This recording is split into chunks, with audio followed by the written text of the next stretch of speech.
seguir luego de tan buenas iniciativas emotivas al inicio de todo y tan brillante exposición acá del compañero Julio. Más fuerte todavía, hay que pegarle acá. Uy, me tengo que entregar esto. Bueno, yo voy a dividir un poco la disertación en dos o tres temas.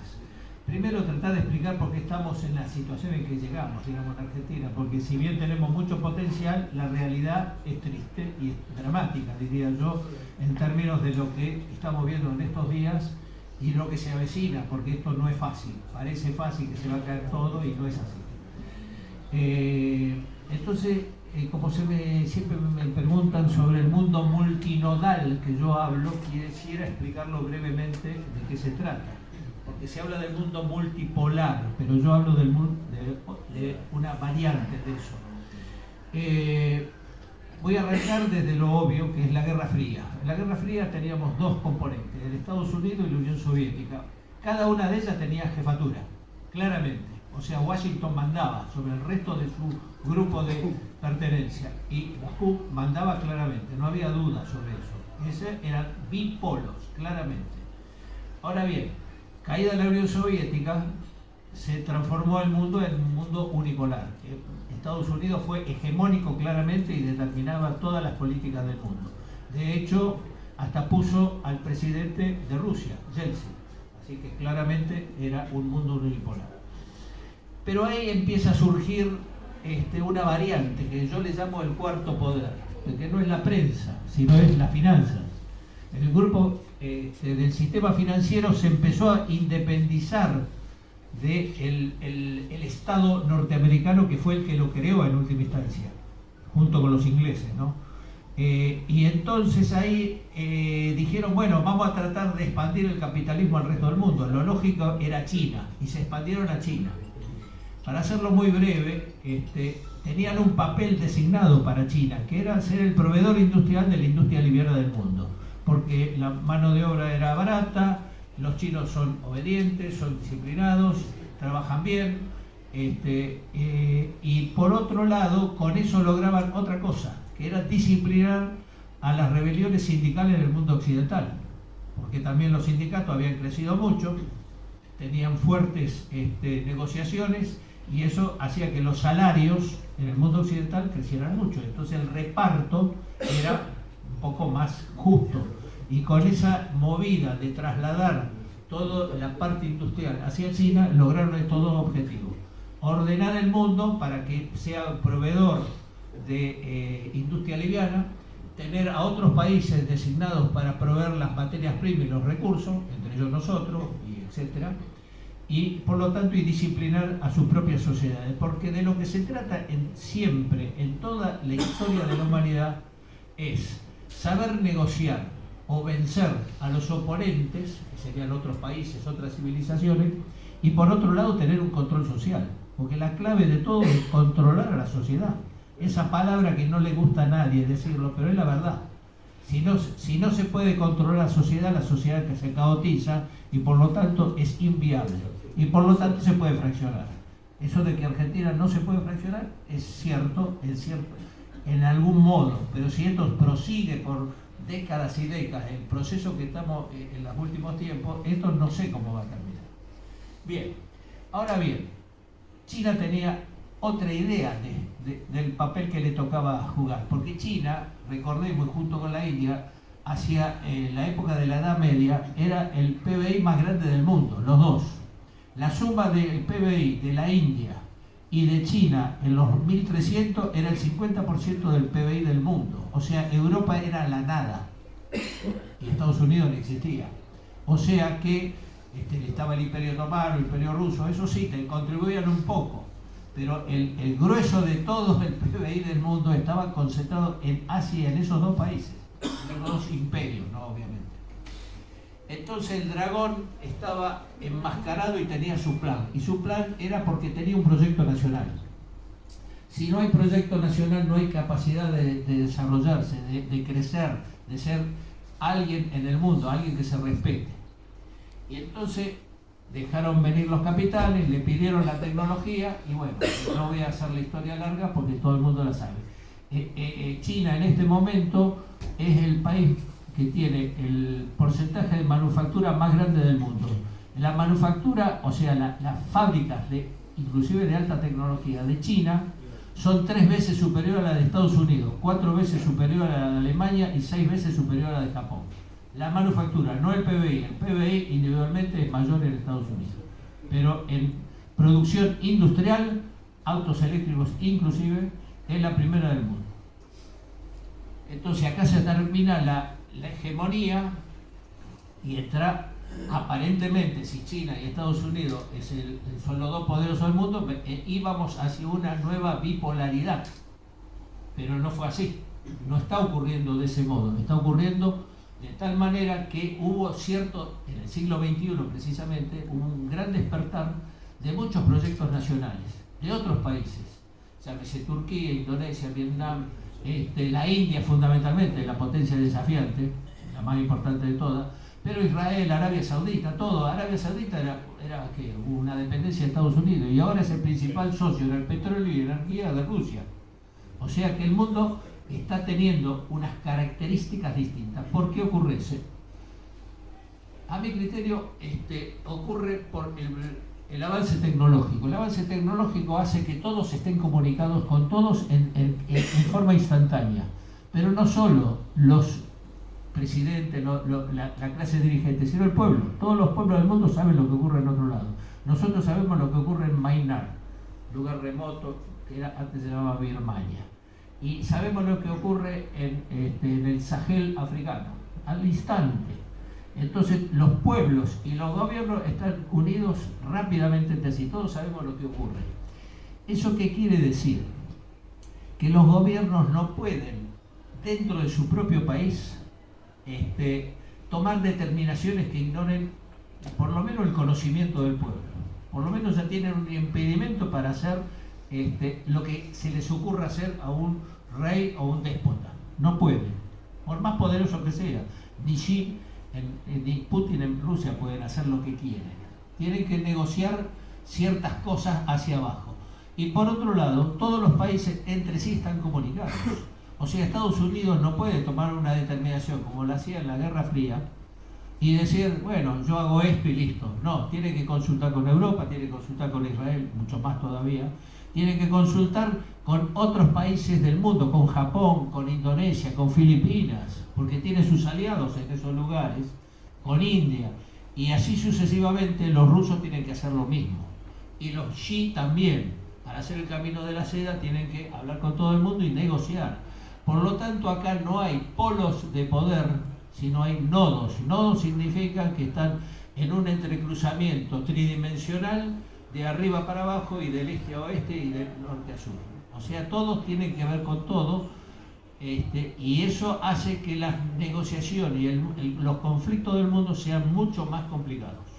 Por eso hablo de un mundo multinodal. Sin ninguna duda, estamos en un cambio de época, eso está claro para todos.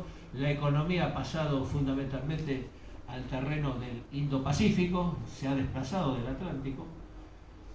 Como bien dijo acá el embajador, las instituciones que gobernaban el mundo hasta ahora, nadie le da pelota. El Consejo de Seguridad dice que hay que hacer tal cosa y nadie la cumple. Y así sucesivamente la Organización Mundial de Comercio no tiene normas que nadie le da bola. Y la globalización, que se dice que está todavía vigente, está restringida al menos. No todo el mundo quiere negociar cosas con otros. Y ya las barreras que se están poniendo, que no solo son arancelarias, sino geopolíticas, están marcando los rumbos que están en evolución. No podemos decir que esté todo fijo. Todo esto tiene este gran cambio, digamos, que hubo en las últimas décadas, tiene orígenes o causas. Primero, en la guerra, lo que yo llamo los modos de relacionamiento del mundo hace muchas décadas, que es la guerra irrestricta en idioma chino o guerra híbrida en idioma norteamericano. Segundo, son los cambios tecnológicos. Si no hubiera habido tanto cambio tecnológico, estaríamos comunicados de otra manera. Y dentro del cambio tecnológico voy a marcar ahora, voy a detallar uno de los puntos más importantes, que es el que más nos afecta a los argentinos. Y por lo tanto, en estos cambios, la geopolítica ha superado a la geoeconomía, porque antes eran todas relaciones económicas, hoy ya no lo son. Hoy hay otros factores que influyen mucho más en las relaciones entre los países. Iba a detallar cómo está el estado de situación en cada uno de los países, pero va a ser muy largo y tedioso. Prefiero pasar a los temas que detallen, porque eso es lo que afecta más a la Argentina, en mi concepto, que es la guerra irrestricta, digamos, la guerra híbrida, porque eso, acá la política argentina ha hablado poco de eso, y en verdad hay que hablar mucho más para entender por qué están ocurriendo las cosas que ocurren. ¿Qué son los conflictos entre las naciones? Son el choque de intereses, fundamentalmente. Si un país necesita proveerse de litio y el otro también, entonces luchan para conseguir sus cosas. Y hacen las cosas que hacen, no importa lo que hagan.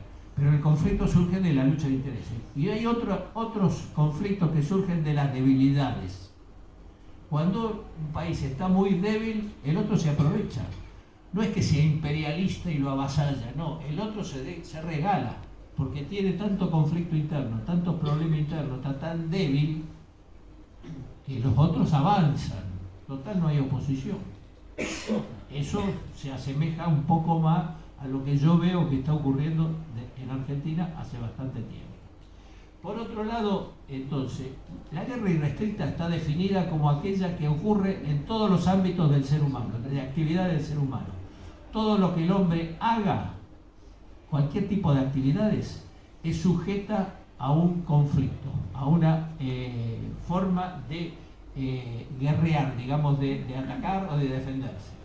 En todos los ámbitos. El más importante de todo ha sido el tecnológico. Fíjense que ahora Estados Unidos está muy preocupado porque no le roben la tecnología de los chips, de los microprocesadores, etc.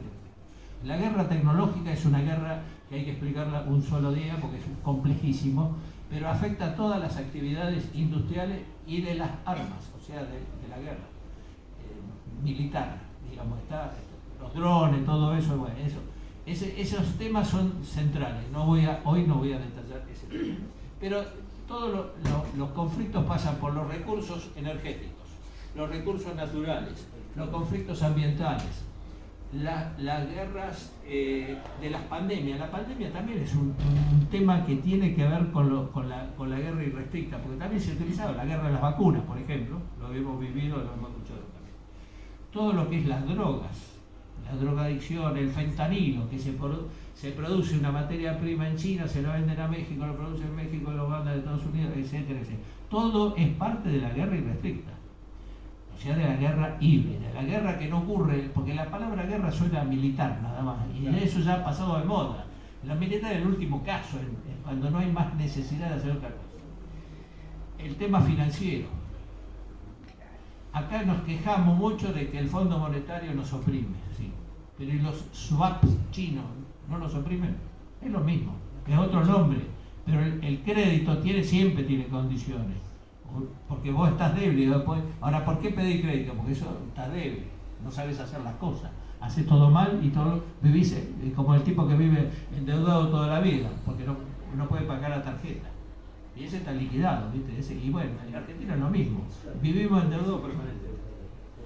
Y después las leyes internacionales. Nosotros cada vez que pedimos algo, tenemos que decir la ley, ¿dónde se va a hacer el juicio? Porque ya se sabe que va a ser juicio, ¿no? Esto es inevitable.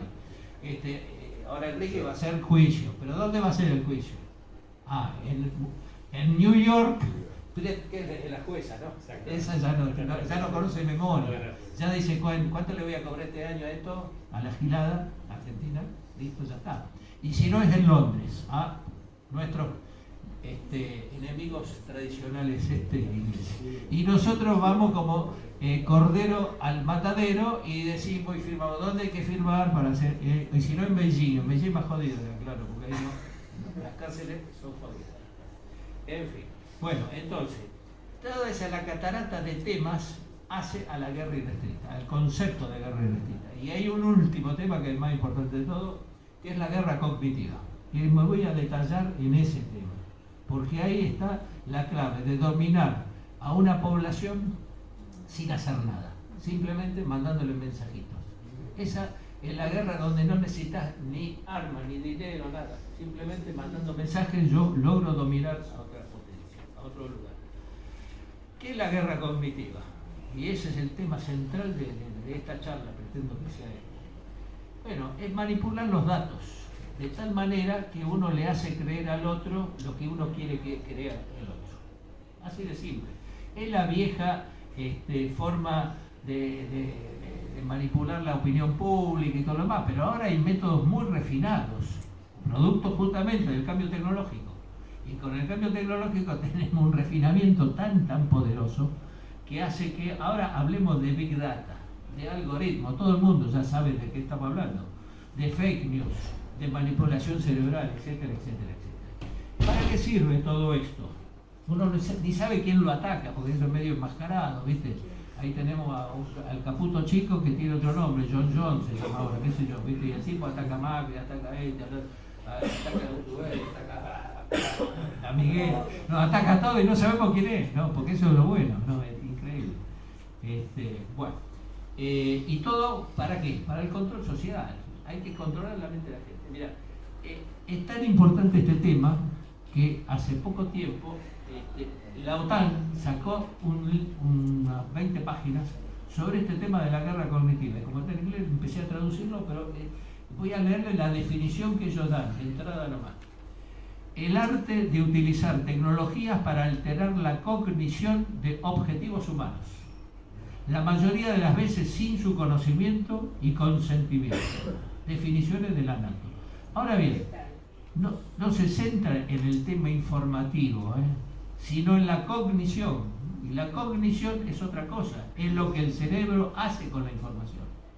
Fíjense el detalle, no es que estamos saturados de información y por lo tanto no entendemos nada porque hay mucha información y ya nos perdemos. No, es el estudio de lo que hace el cerebro con toda la información que le damos. Se está estudiando y los chinos van muy avanzados. No los norteamericanos, los chinos. ¿Por qué? Porque tienen una población grande, 1.300 millones de habitantes. ¿Y qué empezaron a hacer? Con tener 1.300 tipos a los cuales le podés sacar información. O sea, la Big Data china es la más importante del mundo, porque los de la India, que tienen un número parecido, no hacen tanto trabajo, no ponen tanta gente a estudiar este tema. Los chinos sí, y los norteamericanos también, por supuesto. Entonces, existe ya a esta altura del acontecimiento un control social que cada potencia la hace a su estilo, digamos.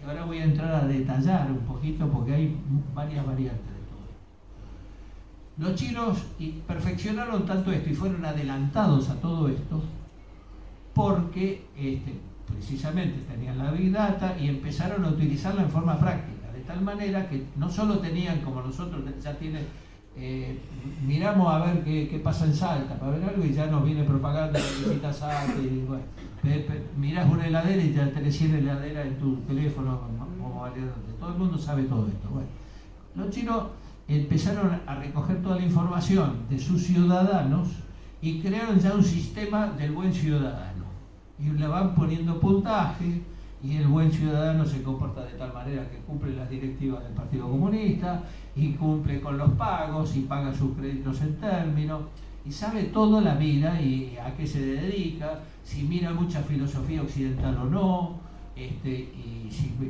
películas de Walt Disney está bien visto, no hay problema, todo eso, o sea, tiene un sistema de clasificación propio de los chinos y con eso califica a sus ciudadanos. Entonces el buen ciudadano puede sacar crédito y pagarlo a 5 años. Y el ciudadano más o menos tiene menos capacidad de pedir crédito y el pago es más rápido. Y hay uno que se le niega el crédito. O no pueden viajar a otra provincia. No le dan pasaje. Es así. A ese nivel de perfeccionamiento tienen los chinos la clasificación. Y nosotros decimos, bueno, ese sistema mucho no nos gusta. Pero frente al desorden argentino, digamos, un poco de orden no vendría tan mal. En Occidente, que no son tan orientales, pero sí son controladores de su sociedad, porque sin control social los gobiernos no no son tan libertarios como dicen, han empezado a trabajarlo de otra manera, originalmente. Ahora están entrando en esta nueva fase, pero originalmente me voy a remitir a algunas conversaciones que yo tuve con gente. Yo trabajé en China varios años y iba a China frecuentemente, por eso sé bastante de los chinos. Y en uno de los viajes que volví, pasé por Vietnam y hablé con las autoridades de Vietnam. Tuve una oportunidad facilitada por gente amiga.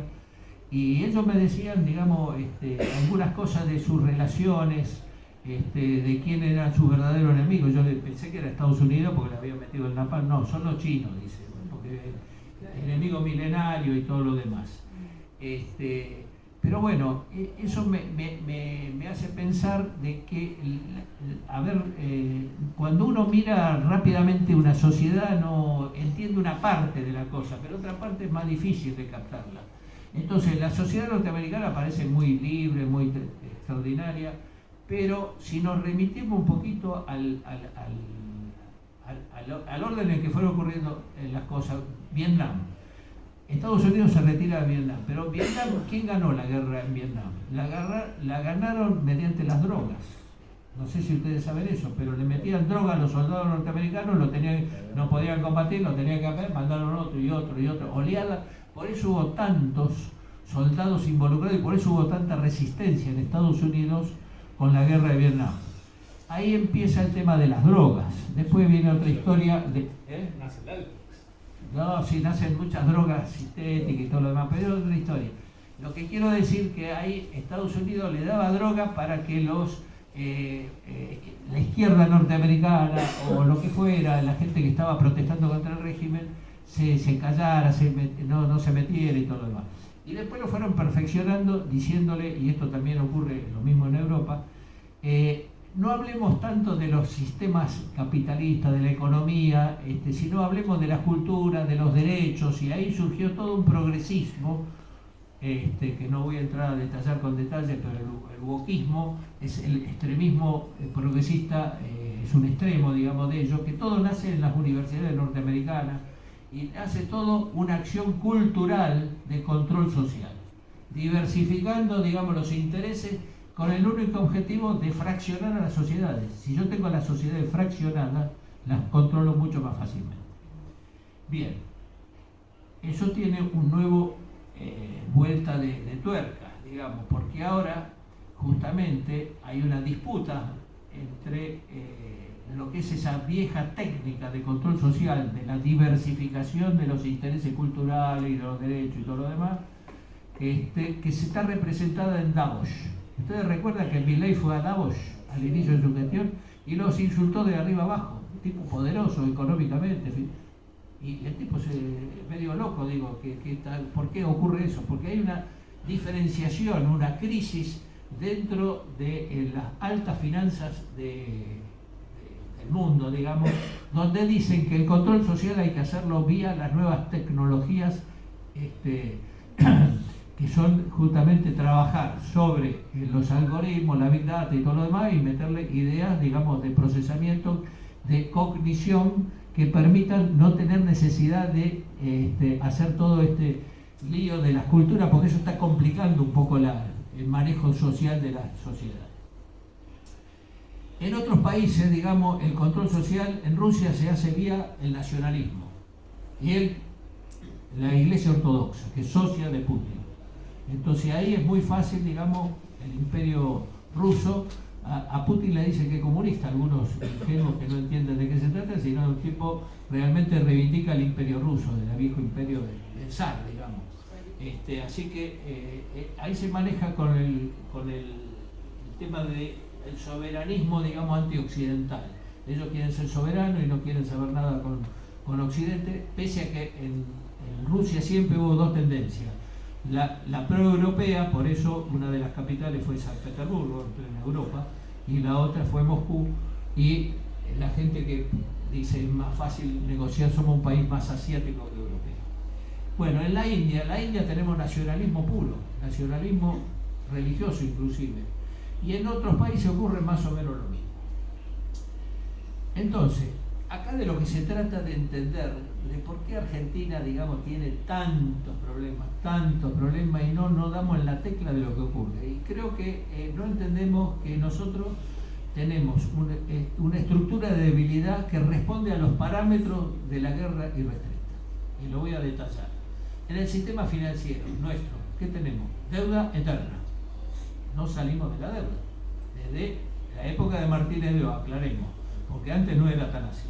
Esto empezó, la debacle argentina empieza en el 76, 78, ahí con Martínez de Oz, que le lava el cerebro a los militares, que buenos o malos, no me voy a meter en ese debate, hicieron un desastre, pero el mayor desastre fue haber asumido que Martínez de Oz podía conducir este país. En lo económico tenemos inflación indomable, tenemos el PBI de la Argentina no crece hace 40 años en promedio, o crece mínimo. O sea, tenemos un problema de debilidad estructural. En la tecnología andamos, como se dijo, más o menos bien, en algunos rubros somos buenos, en nuclear, en la parte satelital, pero desde el punto de vista general tenemos una estructura industrial mediana, no muy, no demasiado moderna. Y por otro lado, fíjense lo que ocurre a nivel industrial con el tema de los automotores, para poner un ejemplo sencillo. Al inicio de cuando teníamos una industria automotriz, teníamos el 70% de parte que producíamos, autoparte que producíamos localmente, y 30% era importada, y ahora es 88% importado, o sea que somos una ensambladora, como ocurre en Chile, como ocurre en otro lado. Un poco más, estamos en otro nivel un poco superior, pero de cualquier manera, con la política actual, que vamos a empezar a importar autos, y van a dejar de producir algunos. Bien, el RIGI, veremos, Dios primero. En informática somos endebles. Ahora por suerte hay 100.000 millones de pesos que van a ir para la Secretaría de Ciberdefensa, así dicen algunos. Otros no le creen esa parte, pero bueno, eso es un detalle. En recursos energéticos y en recursos naturales somos poderosos, pero no terminamos de sacarlos nunca a flote, y por otro lado, con los proyectos que están en danza, se va a sacar el gas y petróleo de Vaca Muerta, sí, pero ¿qué se va a hacer? Se va a exportar sin procesar. Por lo menos una parte procesemos, hagamos petroquímica. Eso mismo, siempre lo mismo, el cuero va a ir salado, nada más. No, tenemos que hacer la curtida.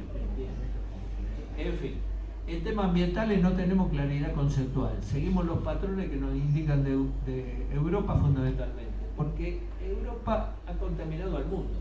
El desarrollo industrial de esos países ha contaminado el mundo. Y nosotros tenemos que pagar. ¿Por qué tenemos que pagar, digo? Porque nosotros nos dicen, vos tenés que usar tal tecnología de ahora en adelante. ¿Y quién me da la tecnología?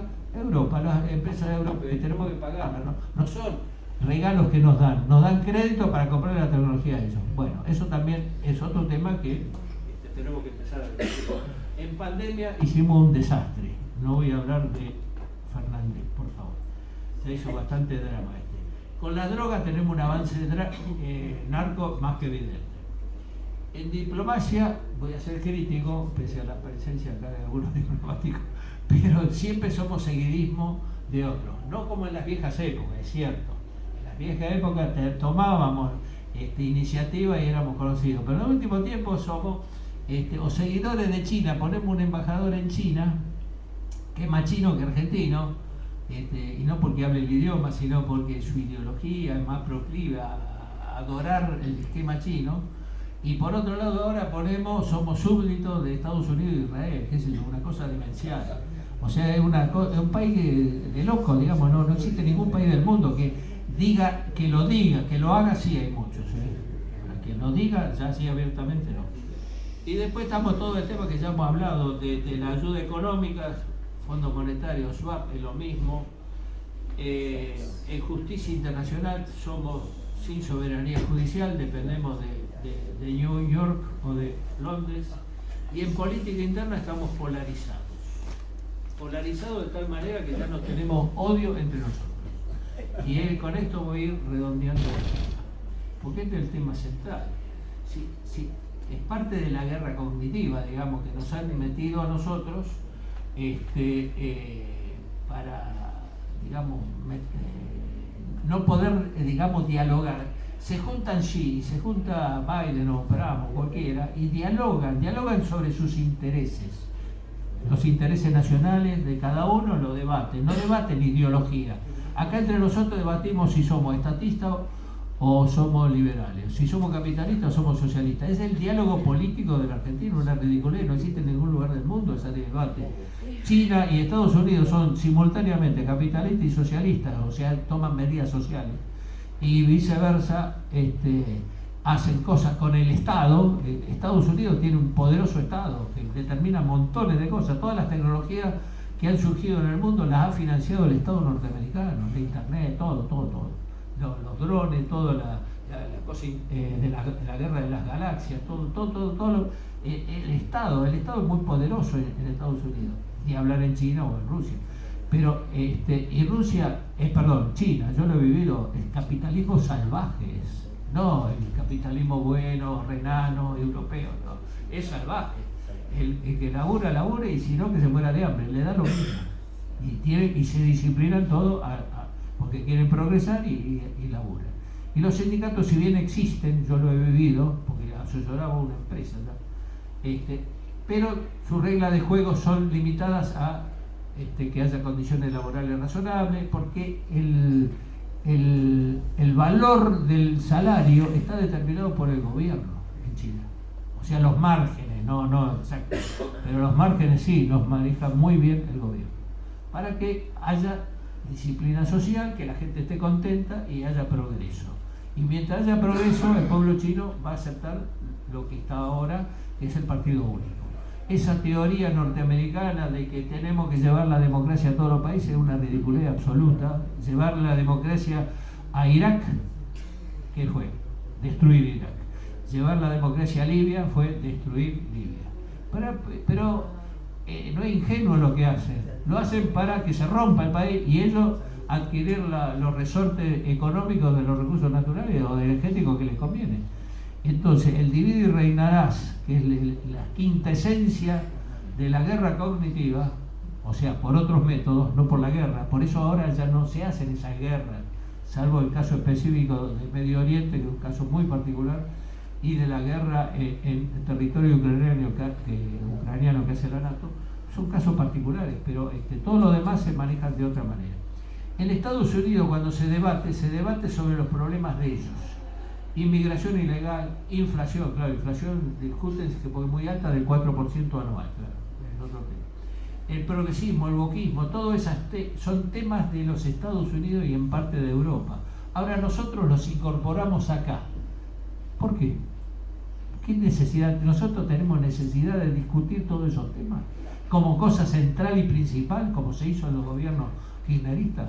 Me pareció que es una incorporación innecesaria, sobreactuada, y cuando se sobreactúa y se debate mucho sobre ideología, es que están ocultando otra cosa. Y lo que están ocultando son los negocios, y lo voy a decir clarito, porque es lo que hicieron en esos gobiernos y lo que hicieron después en los gobiernos demás, que también sobreactuaron y todo, hicieron el show, pero porque están todos metidos en los negocios, y entonces así ningún país puede progresar.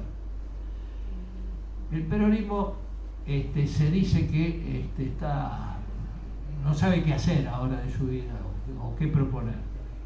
Es que el peronismo también está actuando en el modo de comunicación con el cassette. Seguimos en la época del cassette, muchachos. Algunos llegaron al disco, a los discos, pero hoy la gente, los jóvenes en particular, estudian y se mueven con Spotify, o sea, con las tecnologías modernas, y ese es el fenómeno de Milei, que increíblemente adquirió desde una periferia o ayudó a otros y viceversa, otros lo empujaron a adquirir todas estas herramientas modernas de la guerra cognitiva para introducirnos en un mundo en que nos sorprende, porque fíjense, pese a todas las medidas que toma, que él anunció algunas, todavía el sostenimiento en las encuestas, y son reales, no son ficticias, no son inventadas, lo sostienen en la imagen de positiva. Créase o no, es así. Yo me cuesta creerlo. Muchos peronistas decían esto se cae a los 6 meses, se cae a los 3 meses, y todavía seguimos dando vueltas, y no es así. Ahora bien, fíjense que no son solo los errores que se fueron cometiendo a lo largo de los años, a lo largo de los gobiernos nuestros y de los otros, sino que hay otras cosas que están marcando de que hay una manipulación muy, muy específica.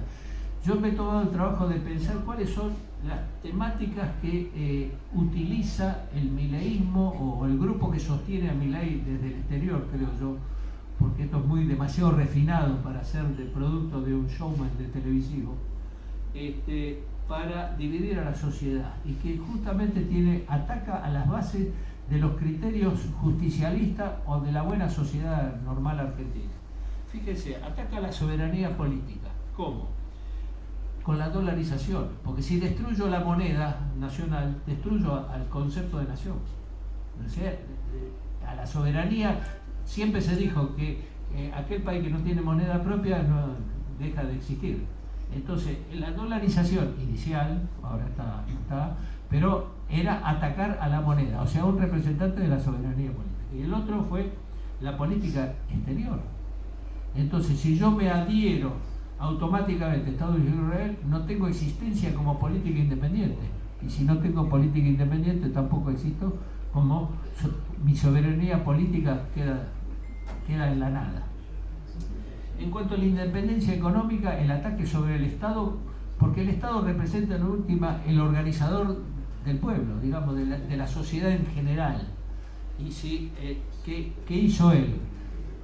Atacó al Estado y dijo que voy a ser el topo que lo destruye. No el que lo mejora, el que lo reorganiza, el que lo hace bien. No, lo voy a destruir. Es un ataque claro a la independencia económica. La inflación cera, todo tiende a destruir al Estado. El Estado tiene que minimizar. La justicia social ataca a la casta, pero la casta en la visión de la gente, ¿qué es? Es aquel que se choreó todo, muchachos, y lo dejó a los otros en banda. Esa es la casta. En la definición de la casta para todo el mundo es esa. Yo no hablo de casta, hablo de oligarquías políticas siempre. Pero en el fondo el ataque es al concepto de justicia social. Estos son los que se chorearon todo y lo dejaron a ustedes pobres. Es muy pensado, muy refinado es esto, no es casualidad. Después ataca a la sociedad como comunidad organizada, como pensamos los peronistas, pues una comunidad organizada, no vamos a hablar de todo eso, pero está claro que la sociedad es eso. Ahora, ¿él qué propone? A la Thatcher, ¿se acuerdan que hablaba siempre de la Thatcher? ¿Y qué es la Thatcher? La Thatcher tenía una frase famosa: no existe la sociedad, existen los individuos. Famosa frase de la Thatcher, que es el liberalismo extremo, los libertarios. El libertario es un concepto confuso, porque habla más del tema económico, pero en verdad el concepto es el liberalismo extremo de la Thatcher, es lo que él siempre habló de la Thatcher. Por eso, en mi criterio, es un ataque a la sociedad argentina que tiene un concepto de comunidad organizada, de gente gregaria, digamos, que se reúne en comunidades, en sindicatos, en lo que fuera. Y finalmente el cultural, un ataque al progresismo, pero ahí el ataque al progresismo tiene un cierto fundamento, porque en verdad fue algunos excesos que hubo antes. No es que los problemas de las mujeres no existen, la violencia de género existe, esto es un dato de la realidad, pero ya crear estructuras y todo lo demás, en vez de atacarlo legalmente, haciendo cursos en el sistema judicial y todo lo demás, el wokismo, que es un poco diciéndole, bueno, si vos no sos adepto al wokismo, sos un energúmeno, sos un fascista, qué sé yo, todo. O sea, acá el tema de los derechos humanos es otro tema que tiende a dividir a la sociedad y que lo van manejando con mucho cuidado. Bien, entonces, el tema de la comunicación acá es el punto central de la reorganización del movimiento nacional. Y yo no voy a decir del movimiento peronista, que es la base del movimiento nacional. Pero si no tenemos claro las ideas de la comunicación política, no vamos a lograr absolutamente ningún resultado, por más que nos aplaudamos de nuestros viejos laureles, de nuestras viejas consignas, de muchas cosas que tenemos que enorgullecernos, pero tenemos que tener la viveza de saber manejar el Spotify de ahora. En la política hay que aprender, porque muchas cosas acá nos han ganado de mano por lejos ya, nos han sacado mucha distancia. Y tenemos que rápidamente recomponer todo esto porque la sociedad está inmersa del odio. El odio es una cosa que es difícil de retroceder porque te va acercando a todas los grupos, digamos, hasta familiares y todo lo demás, se van dividiendo.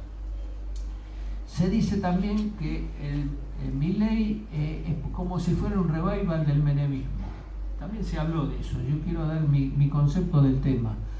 Menem era un tipo que era jodón, lo conocimos, se divertía pero como adulto. Este muchacho va a visitar a sus superhéroes, digamos, del norte, pero lo hace como un niño que ve un juguete nuevo, que se divierte y todo lo demás.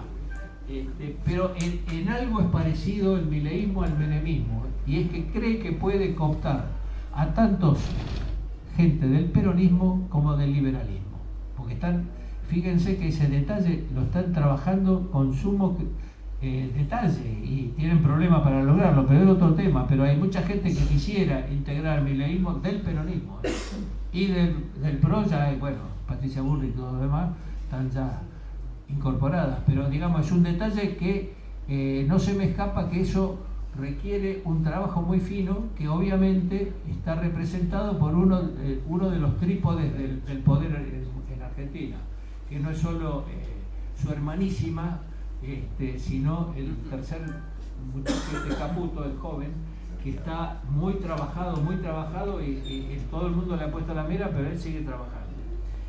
Entonces voy a terminar diciendo lo siguiente. A diferencia de lo que fue el peronismo clásico que defendía a los trabajadores, porque esa es la base, yo creo que el trabajador hizo todo, hasta los pequeñas empresas son trabajadores, todos los emprendedores son trabajadores, acá todo el mundo trabaja, salvo una pequeña oligarquía, todo el mundo trabaja realmente, los políticos también, los políticos honestos también trabajan.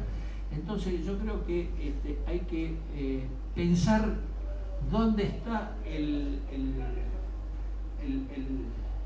motor, digamos, que nos puede impulsar a una nueva reorganización de la sociedad y de la política en particular. Y creo que, dado que mucha gente cree, por lo menos de la clase media, que el orden es necesario, y la inflación es una especie de desorden, digamos, que altera los ánimos, y que toda la crisis política que continúa tiene mucha influencia. Yo creo que hay que expresar, digamos, de algún modo algún eje ordenador de la política, y creo que pasa por organizar a la comunidad nuevamente. ¿Pero cómo? Este es el drama, ¿no?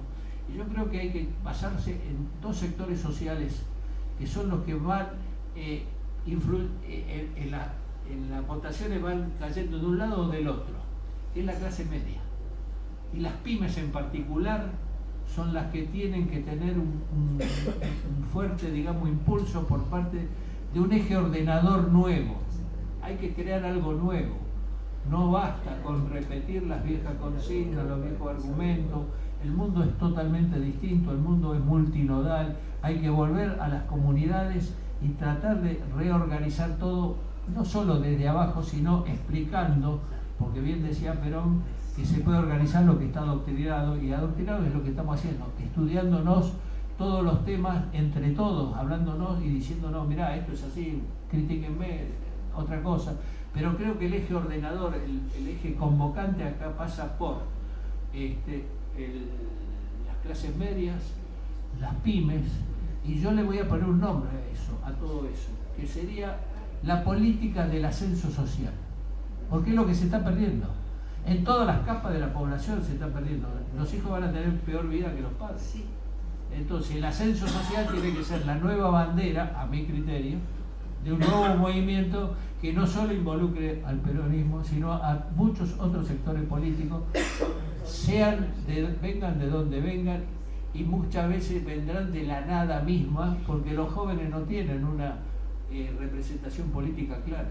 Entonces hay que llamar a todos, y eso juntémonos con un federalismo inteligente que no sea fraccionador, y resolvamos alguna vez la crisis de la identidad argentina, porque los argentinos que no sabemos bien qué somos, qué queremos, el proyecto nacional, el modelo argentino, todo eso son temas que hay que reflotarlos, redecirlos de nueva manera, darle nuevos argumentos, nuevas modalidades, nuevos hechos fácticos que respondan a la realidad económica, social del mundo y interactuar con las experiencias de todo el mundo, porque si no, todos estamos expuestos a la vista de todo el mundo. Esto que hoy decimos, por ahí se publica y otra gente lo ve en otros lugares, y eso en todos lados. Yo mismo leo y miro videos de otra gente que está hablando, y bueno, entre todos tenemos que ir, porque no hay nadie acá